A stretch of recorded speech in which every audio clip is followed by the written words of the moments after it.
Salut Johan. Salut, bonjour. 12 matchs sans défaite pour le Clermont Foot et ce depuis que tu es devenu titulaire pour la première fois à ce niveau-là. Depuis le début donc, de ta toute jeune carrière, comment tu vis cette passe incroyable avec le club et ton nouveau statut? Bah, après, c'est pas dû qu'à moi et mes performances. Après, c'est vrai que j'ai commencé à m'installer à mon poste au milieu de terrain donc pour la première fois. Il y a cette fameuse série historique pour le club de 12 matchs sans défaite qui a suivi. Donc c'est vrai que c'est positif, ça donne de la confiance et c'est bien pour tout le monde, pour nous les joueurs, pour le club. Et je pense qu'on est en train de faire une belle saison. Donc pour l'instant, tout est positif. Tu t'attendais en début de saison à être titulaire aussi longtemps et aussi rapidement parce que c'est arrivé quand même fin d'année. Ouais, après, secrètement, on y pense toujours. On essaye de. Secrètement, on veut toujours faire la meilleure saison possible. Après, c'est vrai que je partais avec le statut de remplaçant. J'ai pas lâché. Je me suis dit qu'à un moment donné, j'aurais ma chance et c'était à moi de la saisir. Et ce moment-là s'est présenté début novembre et depuis, tout se passe bien. Donc, c'est bénéfique pour moi et pour l'équipe. J'imagine que l'ambiance dans le vestiaire aussi elle doit être très bonne avec ces résultats cette année. Oui, c'est vrai que de base, on a une bonne ambiance. C'est vrai que ce soit avec le staff, avec les gens du club, entre nous, il y a une belle communion dès le début d'année. Et c'est vrai que bah, après, forcément, quand le sportif suit, c'est toujours plus facile de bien s'entendre. Et c'est vrai qu'en ce moment, ça se passe vraiment très bien. Il y a une bonne mentalité, que ce soit sur et en dehors du terrain. Donc on est content de ça aussi. Tu as prolongé récemment ton contrat jusqu'en 2023 au club. Ça crée de la sérénité et de la confiance ou ça te met un peu plus de pression de savoir que le club compte vraiment sur toi? Non, je dirais pas que ça me met de la pression, ou alors si ça m'en met, elle est positive. C'est vrai que j'ai forcément envie de rendre la confiance que le club et le staff m'a donné en me prolongeant. Moi, je dirais plus que ça m'apporte de la sérénité et de la confiance en me disant que ils comptent sur moi, que je suis inscrit dans le projet du club et que voilà, j'ai envie de leur rendre cette confiance-là. Vous avez aussi réussi un gros coup ce week-end, le week-end dernier face à Lorient. Ton avis sur ce match, ton regard? Ouais, c'était pas un match facile. Je pense que c'est pas un des matchs qu'on a le plus maîtrisé. Après, il y avait une belle équipe en face. C'était quand même, pour moi, la meilleure équipe de Ligue 2. Après, on a eu ce petit brin de réussite. On a eu Maxime Dupé dans les buts qui nous a fait un grand match. Et c'est ce genre de match-là qu'il faut gagner si on veut continuer à rester dans le haut du tableau. À défaut d'être forcément très bon dans le jeu, il faut savoir être efficace et faire le dos rond. C'est ce qu'on a su faire et c'est ce type de match aussi qui peut nous permettre de rester là-haut. Pour revenir sur ta progression, l'année dernière, on avait un petit peu parlé des aspects du jeu que tu voulais améliorer. Dans quel domaine tu t'es senti grandir ces derniers mois, notamment en étant titulaire? Un peu dans. Il n'y a pas un domaine particulier, à vrai dire. Je pense que c'est plus le fait d'enchaîner les matchs qui fait qu'on prend en confiance, on prend aussi un peu d'expérience parce que par rapport à l'année dernière, pardon, j'ai quand même quelques matchs de plus. Le fait d'enchaîner aussi, ça permet d'avoir plus de rythme, plus d'automatisme avec les coéquipiers, on a plus de confiance en nous, donc on se projette plus, on tente plus de choses. Donc je pense que c'est vraiment sur l'aspect général que j'ai progressé. Je perds un peu moins de ballons, je gère un peu mieux mes matchs. Mais voilà, ça c'est vraiment le fait d'enchaîner les matchs qui me permet d'atteindre ce niveau-là, entre guillemets, et de le garder au fil des matchs et sur plusieurs matchs. Toi, quand tu rentres sur le terrain, ton objectif principal, du coup, c'est de ne pas perdre de ballon, d'être le plus propre possible, ou tu t'autorises des fois quelques fantasques actions? Non, c'est vrai que moi j'ai un rôle, voilà, j'ai un profil de jeu et un rôle qui est un peu ce que tu viens de dire, c'est-à-dire bien défendre, sécuriser la défense et jouer propre, faire jouer les autres, jouer simple. C'est ce que le coach me demande, donc ça c'est vraiment ma mission numéro un, je m'attache à faire ça. Après c'est vrai que il faut aussi, ça c'est des axes de progression, un peu de dépassement de fonction. C'est vrai que maintenant les milieux modernes, il faut se projeter vers l'avant, marquer des buts, faire des passes décisives et aider les offensifs. Donc ça, c'est vrai, c'est le plus que je peux apporter aussi à l'équipe et qu'il faut que je travaille là-dessus. C'est un des axes de progression que j'ai parmi tant d'autres. Mais oui, c'est vrai que ma mission numéro un, c'est récupérer des ballons et jouer simple à la base. Tes axes de progression, du coup, ça serait quoi dans le futur? Or, enfin, t'as parlé du dépassement de fonction. Toi, t'aimerais progresser dans quoi? On t'a vu marquer dernièrement. Ouais.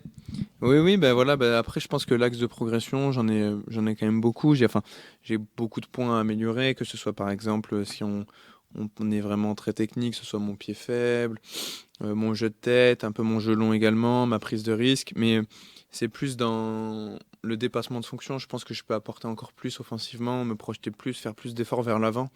C'est vrai que j'ai quand même beaucoup en tête cette première mission-là qui est de bien défendre et sécuriser la défense, mais c'est vrai que par moment, je pense que je peux plus me projeter vers l'avant et c'est un des axes prioritaires sur lequel il faut que je travaille. Quel rôle, du coup, Pascal Gastien, il a eu dans ta progression? Le coach, c'est quelqu'un que je connais depuis longtemps, que j'ai eu en équipe réserve. C'est quelqu'un qui a toujours été honnête et juste avec moi. C'est-à-dire que quand j'avais pas le niveau ou quand j'étais un peu juste, il a su me dire les choses. Et de toute façon, c'est quelqu'un d'intelligent. Moi, j'ai toujours compris ce qu'il m'a dit, ce qu'il attendait de moi. En début de saison, il a été clair avec moi. Je partais numéro 3 dans la hiérarchie. Et mon objectif, c'était d'essayer d'aller grignoter du temps de jeu et titiller les titulaires qui étaient Yohan Gatien et Jonathan Iglesias. Donc là, ça a été clair par rapport à ça. Après, le coach, c'est quelqu'un qui nous fait beaucoup progresser, que ce soit collectivement, individuellement, au quotidien, que ce soit avec ses conseils, avec ses idées qu'il met en place. Et c'est quelqu'un en qui j'ai confiance et moi, ça m'aide pour travailler. C'est-à-dire que je sais que quand je suis sur le terrain, c'est qu'il a confiance en moi. Et ça m'a aidé quand il m'a mis sur le terrain lors de mes premiers matchs titulaires. Je savais qu'il avait confiance en moi, je savais ce qu'il attendait de moi et j'ai essayé de rendre cette confiance, de faire ce qu'il attendait de moi. Et ça s'est bien passé. Il me l'a rendu en me laissant un titulaire. Et voilà, maintenant, ça va faire 3 mois que j'enchaîne les matchs et j'espère que ça va continuer jusqu'à la fin de saison. Tu as évolué avec plusieurs milieux de terrain à tes côtés, Yohan Gastien et Jonathan Iglesias, avec lequel tu te sens le plus à l'aise et peut-être le plus complémentaire lorsque tu es sur le terrain. Honnêtement, les deux, il y a pas de. C'est vrai que l'an dernier, j'avais plus joué avec Jonathan Iglesias. Cette année, j'ai beaucoup joué avec Yohan, et Jonathan était un peu plus haut. Je pense que dans tous les cas, c'est facile de complémenter ces joueurs-là. C'est des joueurs qui ont de l'expérience, qui ont 30 ans, qui ont beaucoup, beaucoup de choses derrière eux, que ce soit individuellement ou collectivement avec leur club précédent. Yohan Gatien, il a connu la Ligue 1. Donc c'est vrai que c'est facile, entre guillemets, de s'adapter à eux. Après, ils ont des qualités et des atouts différents. Donc c'est vrai que le jeu change un peu par rapport si je joue avec Yohan ou Jonathan, mais c'est vraiment pas compliqué de s'adapter, que ce soit avec l'un ou avec l'autre. Donc pas de préférence ou de non-préférence. C'est vrai que c'est assez facile de jouer avec eux. Et du coup, tu t'adaptes comment avec les deux? Tu changes quoi dans ton jeu? Déjà, est-ce que c'est toi qui changes de jeu et comment tu changes de jeu? Après, c'est vrai que Yohan Gatien, il touche beaucoup de ballons. Il a tendance à beaucoup courir. Donc c'est vrai. Et on va dire que c'est plus lui qui prend en main le jeu et qui utilise plus le jeu long, par exemple, qui a une très bonne qualité de jeu long. Donc c'est vrai que c'est plus lui qui va utiliser ça. Et dans tous les cas, les deux joueurs, c'est des joueurs qui se projettent. Par exemple, avec Jonathan Iglesias, ça va être un joueur qui se projette un peu plus vers l'avant. Donc c'est moi qui vais rester un peu plus, qui va un peu plus sécuriser, un peu plus sécurisé derrière. Jonathan Iglesias, c'est quelqu'un qui joue un peu moins long. Donc quand je joue avec lui, c'est peut-être un peu moi qui vais jouer un peu plus long. Enfin, c'est des petits détails qu'il faut connaître, que je connais maintenant, parce que ça fait 2 ans que je m'entraîne avec eux. Mais après, c'est pas des changements fondamentaux dans le jeu de l'équipe, c'est juste des petits détails. Après, voilà, quand on joue ensemble, ça se passe bien et c'est le plus important. Le Clermont Foot est très bien placé pour la course à la montée, avec 6 points d'avance sur le premier non-barragiste et seulement 2 sur le deuxième Lens qui a perdu le week-end dernier. Enfin, c'était lundi ouais. Contre Châteauroux, 3-2. L'ambition cette année, c'est clairement de monter du coup? Monter, je sais pas. On sait que c'est compliqué quand on est en play-off de monter en Ligue 1 parce qu'il y a beaucoup de matchs. Il y a le match aller-retour contre la Ligue 1 qui est pas non plus très, très facile. L'objectif, c'est clairement d'être dans les 5 premiers à l'heure actuelle. Je pense qu'on a assuré le maintien avec 44 points. Donc ça, c'est quand même l'objectif principal en début de saison parce que faut pas oublier je crois qu'on est 16e ou 17e budget de Ligue 2. Donc à la base, c'est de jouer le maintien.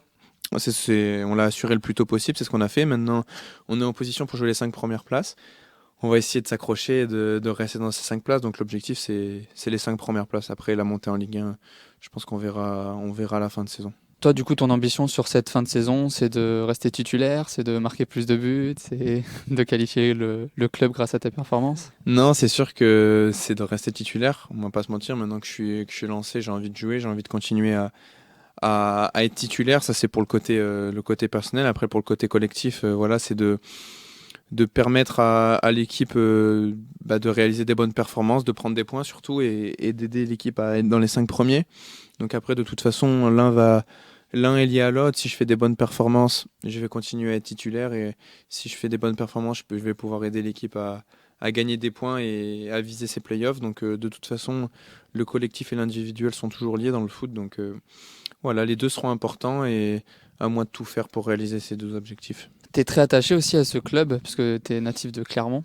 Est-ce que ça fait d'autant plus rêver pour quelqu'un comme toi d'ambitionner de jouer en Ligue 1 pour la première fois de l'histoire avec ce club? C'est vrai que ça serait quelque chose d'extrêmement historique et d'extrêmement plaisant de jouer avec le club de sa ville en Ligue 1, surtout de participer à une montée. Enfin, ça serait vraiment incroyable. Après, c'est vraiment dans un petit coin de la tête, mais bon, faut pas se monter la tête avec ça non plus. Faut pas y penser tout le temps. Je pense que ça viendra si ça doit venir.